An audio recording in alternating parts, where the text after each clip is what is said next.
1976. The Sandok Austral factory complex, Boksburg, east of Johannesburg. A machine rolls off the production line that no Western military doctrine says should exist. It rides on 6 rubber tyres, not tracks. It weighs less than 19 tons. Its hull is welded steel barely 20 millimeters thick at its strongest point, enough to stop rifle rounds and shrapnel, nothing more. It stands taller than a truck, wider than a bus, and its silhouette on flat ground would make any tank commander smile. On paper, it is too big to hide, too thin to survive, and too lightly armed to fight anything heavier than an armoured car. It looked like a coffin on wheels.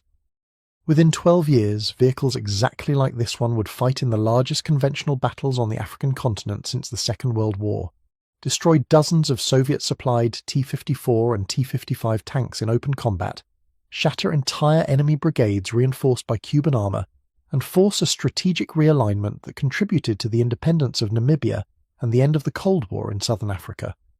It would serve in more African conflicts, equip more African armies, and cover more operational distance than any infantry fighting vehicle ever built on the continent. Its designation was the Ratel, named after the honey badger, and it was the war machine that apartheid South Africa was never supposed to be able to build. To understand why the Ratel existed, you need to understand the problem South Africa faced in 1968. The country was an international pariah. The Sharpeville massacre of 1960 had poisoned relations with Britain, the traditional arms supplier. France and West Germany were willing to deal quietly, but the political window was closing. A voluntary United Nations arms embargo had been in place since 1963. By 1977 it would become mandatory under Security Council Resolution 418, the first binding arms embargo ever imposed on a member state. South Africa could not buy tanks. It could not buy infantry fighting vehicles. It could not buy the components to build them from anyone willing to sell openly.